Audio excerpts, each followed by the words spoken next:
Alright, for this tutorial I chose Alaniel the Sylvan, the Archer.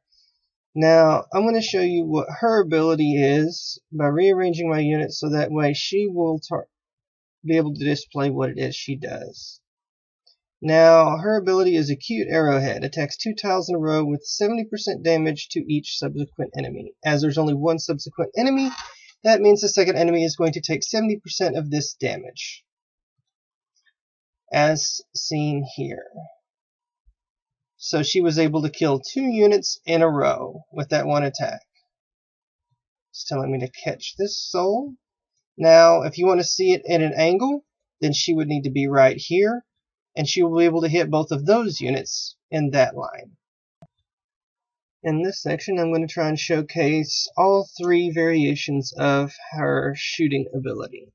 Just get these guys out of the way so they don't interfere with the attempt. First up, the normal horizontal one, which I've shown earlier, hit 2 in a row. The second shot, I'm going to hit, and even though it doesn't look like it's a straight line, it will be on the next panel. I'm moving her here so that you can see that the angled shot only matters on the unit that is hit in her position. She could be here or here for this particular shot. For the third shot is the vertical shot. Rather dangerous putting her in that kind of position in most instances, but it shows that she can hit any 2 units in a line across, at an angle, or vertically, and it will work. Alright, here's a little showcase about Morgana the Dark Witch. She is of the demon race, of the 3 primary races. She is a ranged unit. Her range is 3, which is the highest in reserve for caster units. Her ability is Damnation, where she steals 12% of the attack value that an opponent has. Now, for reference, if she were to attack this Spitting Scorpion, she would gain 12% of this value, which in this case is 11. Now, if she were to hit that same Scorpion a second time, she's only going to get 9 attack. As you can see here, the first attack was 11, but the second one she's only draining 9. Now, if she were to attack this Widow over here, she's going to gain 34 attack. That's because the Black Widow's attack power was much higher than the Scorpion's was. Now, if she were to attack the Forest Defender, his attack is about the same as the Scorpion's, so she's going to get about 12 or 13. Let's see, 13. Now, if she were to attack the Ghostly Lady, though, she's only going to get about 3 attack power because the Ghostly Lady's attack is so low. So you may want to have her targeting specific units so that way she can gain the most benefit during a dungeon run, especially if you've got a rather tough boss at the end. Attacker units would probably be your best bets if you wanted to really get her snowballing really good and get a lot of attack power built up. In this one, it's a puzzle tactical mission, so she's not going to get a whole lot of build up for this for that example, but I will show you the boss in just a moment. Here we are approaching another boss. Now, her base attack is 1,210 with the additional bonus that she gets from being Mega Evolved. So that should be 110 on the plus below it, but it's 915. That means she's absorbed 805 attack power total from the enemies up to this point. Now, if you don't specify a target when it comes to bosses, units will usually attack the weakest unit that's nearby. In this case, Morgana's going to continue to attack the little spiders until none of them are in range before she hits the big one. Now, others will spawn around it up until that point. But if you specify just the boss, then every single one of her hits is going to hit it. Now, here's a little thing you need to remember about this ability. Bosses can avoid the drain occasionally, but not every time, as you saw right then. The attack just before that, she didn't drain anything, but that time she gained 43 attack. This is the same for any unit that has a draining ability.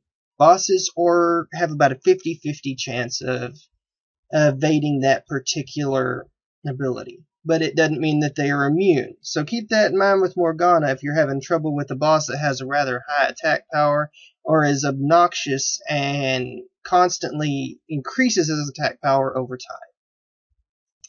Now this one's a little showcase for Richard the Brave. Not a whole lot to show for this guy, but as one of the human units and the only defender type warlord, he has a really high defense and isn't doing too bad in the HP department for defender. Now his aura is dark power with an aura range of 1.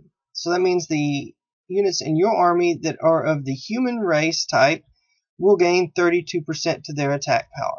If they're any demon or beast, like in this case, they're not going to get that buff even though they're right next to him. And because this unit is 2 tiles away, they're also not getting that buff. But this one right behind them, she's getting it. And this guy right here who is still adjacent and within 1 tile is also getting this buff. Now, if you're moving units around and you want to sit and don't want to have to constantly look, you also get that little indicator right there. Now, since he's a defender type, that means that he has a whole lot of defense, so he can tank most attacks pretty well. He's only taking 5 or 1 while the others are taking double-digit damage. 20 or 30 damage right there. Now, yes, that also could be because he's a warlord, he's a higher rank, and he also is higher level. But as a defender, it is natural for him to take a lot less damage overall. Great when you're facing bosses and you need a pretty beefy tank and your other warlords aren't quite cutting it. Maybe you can use him. It's all up to you and what your playstyle is and which units you happen to like more overall. Now, here we have Kurgan the Slayer, one of the human-type warlords and of the attacker class. That means he has a high attack and speed, but he doesn't have a whole lot of defense or HP. Now, his special ability is Deadly Sting. Every time that he is attacked, he has a 42% chance of counterattacking. Now, that's only if he's the primary target. If it's a unit like the Monk attacking a unit that's adjacent to Kurgan, and Kurgan's hit by the splash damage, he's not going to be able to counterattack the Monk.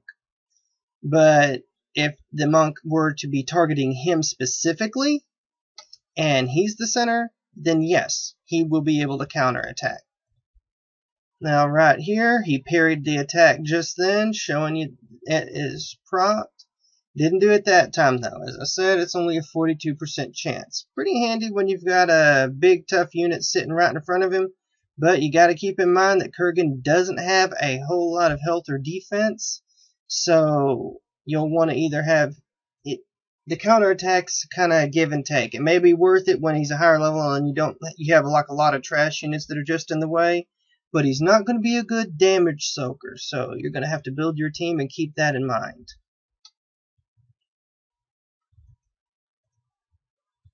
There we go. 1 left.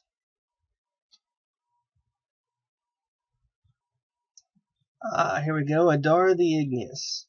This guy's rather fun, to be honest. Like the Monk, he's got a bit of splash damage. It's not as potent as the Monk's is, but Adar here's got the benefit of range. So that means that he can stay out of the line of fire when he's hitting them. Let's see, here we go.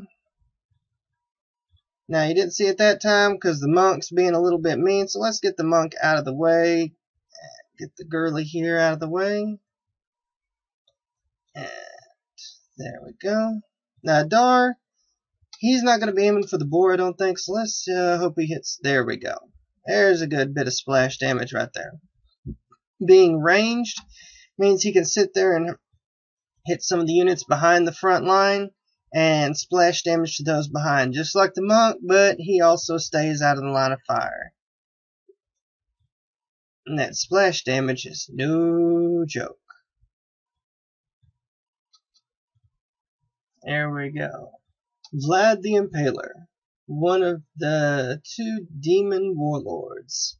Now, his special ability is Bloody Touch. He steals HP from the enemies based on their base HP value. So he's only going to get 23% of the maximum health that they have. Now, that is based on how much HP they have. So if he were to attack these crazy skeletons or the defender here, he's not going to get a whole lot of HP. And because he was max when he attacked, he didn't get much in return. He only healed. Well, you're only going to see how much he heals if he has taken damage. Now, unlike Morgana, it's based off of the total health and not how much health is remaining. Well, in her case, it's how much attack power is remaining, so she's not going to constantly get the exact same amount every time. Well, Vlad here is going to get the same amount every time. Now, let's see here. There's not a whole lot of... I don't think any of these enemies have real high HP, but yep, there he goes. He got a little bit extra from the tree there, because its base HP value was higher than the defender's. Now, these, yep, even the spiders had a good bit, too. So, if you're fighting Vlad, keep in mind, you want to stick a defender in front of him you don't want to stick a stout in front of him. Vlad is great versus stout units, because he's going to be taking HP based on their maximum. So you're going to want to align him with any stout defenders that are blocking you in their path. Not so good against units that don't have a lot of HP, such as ranged or attacker units. So you'll want to arrange your army accordingly to keep that in mind, especially if you want to keep Vlad alive as you're fighting. Here we are going to showcase Grot the Destroyer. Among the Warlords, he is the only one with a unique ability that no other unit shares. Survival Instinct. Racially specific, so that means that only beasts will take advantage of this that are directly adjacent within one tile of them, with a 50% chance of attacking twice per turn. Now, for units that already attack twice per turn, such as the Goblin Spear Thrower, that means that he may have a chance of attacking 4 times per turn. Now, and if you add in the Beetle's ability of Insect Alacrity, that means that the Goblin Spear Thrower would have a chance of attacking 8 times per turn, while other units that are ranged, such as the Spider here, with both the Beetle and Grot on the field at the same time within the aura range, he's going to be able to attack up to 4 times. Now, that's only if both abilities proc at the same time. So that means, but having both of them on the field means that there's a chance that those units will at least attack twice almost every single turn. It's a rather overpowered ability, but definitely comes in handy. And as Grot is a stout with a high regeneration in HP, he's going to be very hard to take down. Thanks for watching my little tutorial about the various Warlords, and I hope y'all have a nice evening. Laters.